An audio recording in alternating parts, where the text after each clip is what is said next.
Bonjour, mon nom est Louise Pratt et je vais vous parler des livres section préscolaire pour le mois de juillet.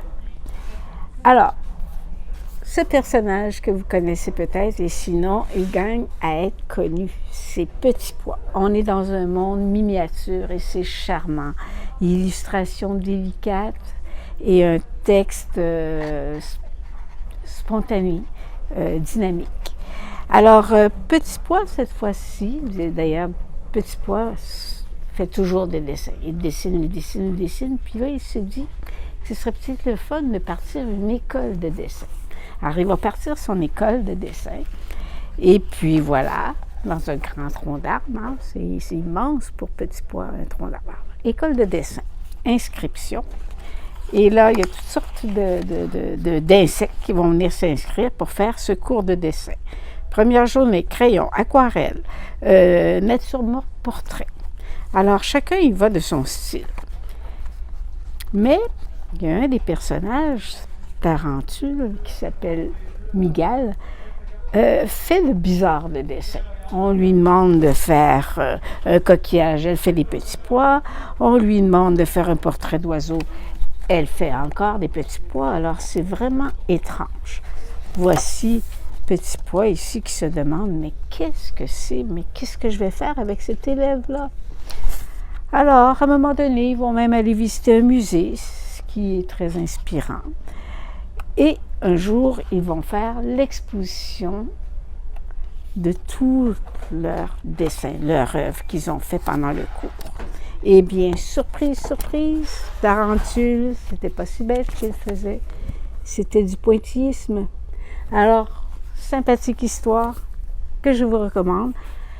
L'école de dessin de Petit Pois aux éditions Comme des géants. Alors, voyez, ça c'est l'autre histoire de Petit Pois, la première, le grand voyage de Petit Pois. Juste pour vous rappeler. Voici un autre, Simon le saumon. Alors, c'est publié aux éditions Les Malins et c'est un livre, comme il en existe beaucoup pour la section préscolaire, un chiffrier en fait. On apprend à compter. Alors, il y a un saumon ici qui cherche tout le long de l'histoire une Germaine. Est-ce que c'est toi, tu t'appelles Germaine? Est-ce que c'est toi, Germaine? Non, moi c'est Edith. À un moment donné, le poisson va répondre plutôt non, moi c'est Roger. Est-ce que c'est toi, Germaine? Non, moi c'est, dans ce cas-ci, moi c'est Armand. Alors, 8 éperlans qui sont très bruyants avec leurs instruments. Alors, on peut voir dans plein de petits détails dans les illustrations qu'on peut faire deviner aux enfants, qu'on peut faire chercher aux enfants. Amusant, simple.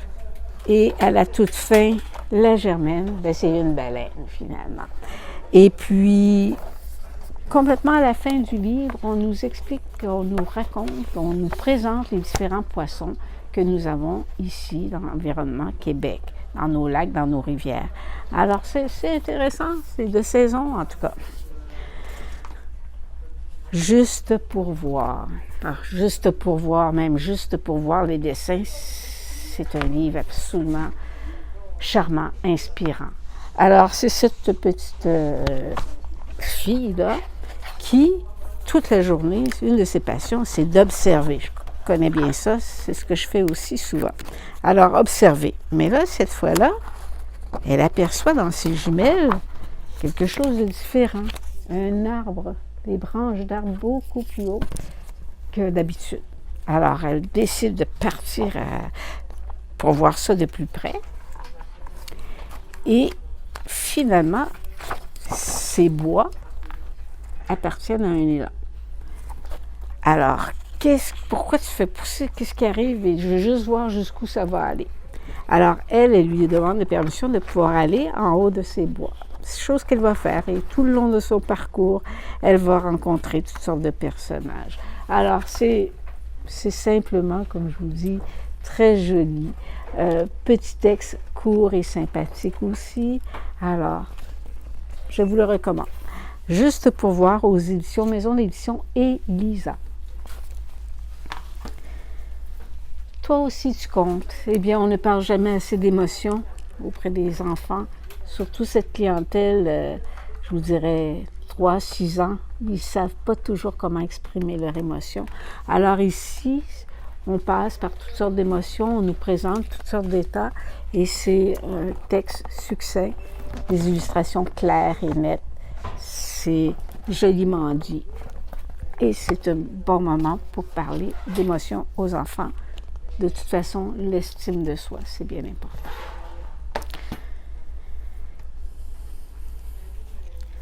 Un livre qui est intriguant qui s'appelle Miettes. Miettes, c'est quoi ça, miettes? C'est quoi des miettes? Eh bien là, on va parler de miettes de papier. On peut parler de récupération, avec tous ces petits bouts de papier qui traînent. Qu'est-ce qu'on peut faire? Alors, il va y avoir des personnages qui vont être confectionnés. On voit la paire de ciseaux ici. Ce qui est amusant, c'est qu'au tout début, on voit même une vraie main, et non pas une illustration de main, qui va finalement découper des yeux, des bouches, des nez, et puis les deux dessins vont se croiser, vont se parler. Alors, c'est original, c'est une façon d'utiliser, réutiliser ou de faire des bricolages aux enfants avec des petits bouts de papier. C'est publié chez Versant Sud, édition Versant Sud, le livre Miettes. La vie des chats, mode d'emploi, un livre de grand format. C'est publié aux éditions Thierry Marnier. Regardez, c'est des illustrations avec multitude de détails. En fait, c'est plus comme un imagier, mais il y a certainement une histoire à inventer au fil de ces dessins-là. Beaucoup de détails. Alors, il y a de quoi meubler des journées entières, si l'on veut. Donc, original, un peu comme un Où est Charlie, mais avec des chats. Vraiment, il y a de quoi dire. Voici un autre livre que j'aime bien. C'est Un toit pour toi. Alors, aux éditions Sarbacane, une maison. Qu'est-ce que ça veut dire, une maison? Ça veut dire bien plus que des briques et des fenêtres. Il y a toutes sortes de maisons. C'est ce qu'on voit bien dans ce livre-là. On nous en montre toutes sortes de maisons. À quoi servent les maisons? Il y en a qui préfèrent être dans du moderne et être seuls. D'autres qui préfèrent être dans de toutes petites maisons et être plusieurs membres de la famille dedans, à parler, à discuter. Mais c'est quoi une maison aussi? C'est un peu être soi, c'est un peu soi, c'est réconfortant. Alors, c'est tout ça l'idée du livre, je crois. Et c'est bien dit, c'est bien raconté. À retenir. C'est différent aussi.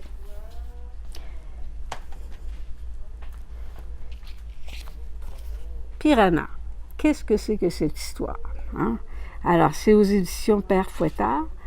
C'est intriguant au départ, mais voilà, on comprend très bien ce que c'est. C'est la relation qu'un petit garçon peut avoir avec son grand-père. Comprendre un peu la famille, comparer les goûts, comparer les habitudes de grands-parents avec petit-fils. C'est réconfortant, c'est amusant, c'est bien illustré aussi. Et il y a beaucoup de choses dans cette histoire-là. La relation du petit garçon avec son grand-père, elle est vraiment belle. Et c'est le fun de faire des histoires où il y a relation avec les aînés. Voilà. On se rappelle toutes sortes de souvenirs aussi. Hein. C'est un joli livre, une belle histoire. Le château, édition Cambourakis. Alors, le château, qu'est-ce que c'est le château? Bien, on sait que les châteaux, les chevaliers, tout ça, hein, c'est quelque chose qui nous anime beaucoup quand on a 4 ans, 5 ans. Mais là, dans ce cas-ci, c'est sur le thème de l'anniversaire. Le petit garçon va choisir un cadeau pour son ami. Le château, en fait, il a pris exactement le même cadeau que lui avait reçu à son anniversaire. Mais là, ça se complique un peu dans les sentiments de ce garçon-là parce que dans le fond, il aurait peut-être préféré avoir celui-là.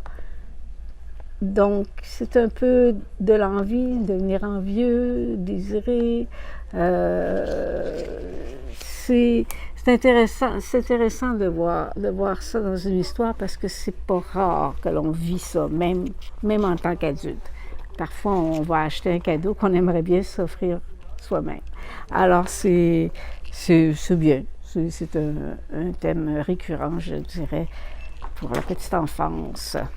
Voilà.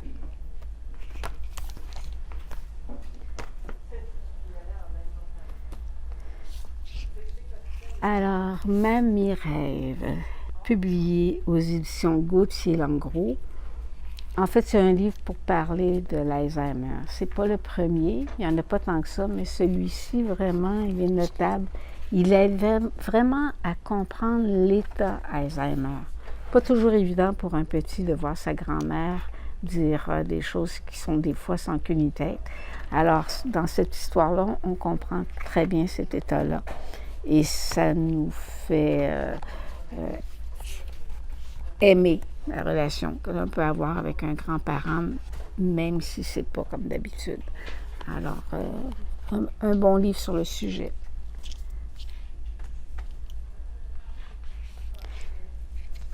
Ce matin-là, alors là, ce matin-là, il n'y a rien qui fonctionne comme cela devrait. On peut parler ici de diversité culturelle aussi. Hein? Les personnages ne sont pas des personnages qui sont souvent représentés en littérature jeunesse, de plus en plus, heureusement, mais quand même.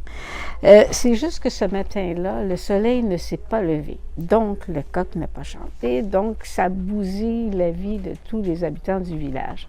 Si le coq n'a pas chanté, mademoiselle, j'oublie son nom, ne peut pas faire le thé. Et si elle ne peut pas faire le thé, elle ne peut pas l'apporter à la voisine qui, elle, quand elle boit son thé, par la suite, elle fait des beignets, ce qui plaît à tous les gens du village et dont un petit marchand qui a l'habitude d'aller acheter les beignets de la dame en question. Enfin, vous allez voir, c'est fou, tout est en désordre là-dedans. On s'aperçoit que les habitudes, hein, quand elles changent, ça peut vraiment déranger l'équilibre d'une journée. Alors, c'est bien, je trouve, pour pouvoir amener des discussions. Et quand le lendemain, le soleil décide de se lever, et bien voilà, tout va reprendre son cours normal et tout le monde sera content, voilà. Alors c'est amusant.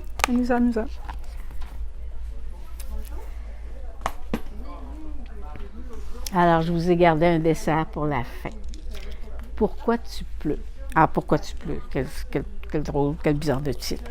Alors, ça commence ainsi. Je vais vous en lire des bouts parce que je vous dirais, c'est une histoire qui parle de sentiments, bien sûr, mais qui se lit à haute voix. C'est vraiment, ça vaut la peine de le lire à haute voix. Alors, le chat qui aperçoit sa maîtresse, elle dit, mais pourquoi tu pleures?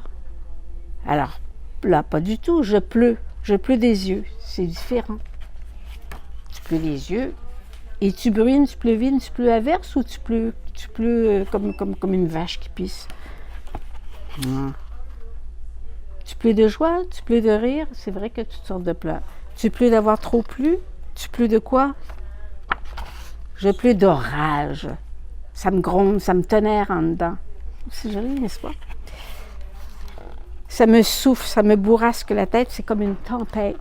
Alors, c'est comme ça tout le long de l'histoire. C'est vraiment bien. Et puis, à un moment donné, à la toute fin, oh, ça se dégage. Alors, y aura-t-il un sourire qui va apparaître? Quel temps de chien, tu me fais une tempête de bisous. Alors, belle histoire, bien le fun, bien sympathique. Et c'est publié aux éditions Didier Jeunesse. Un album de rôle, un album poétique, un album à raconter à haute voix. Alors voilà pour mes incontournables du mois et nous nous reverrons au mois de septembre avec tous les trésors, les incontournables qui nous arriveront pendant l'été. Bon été à vous!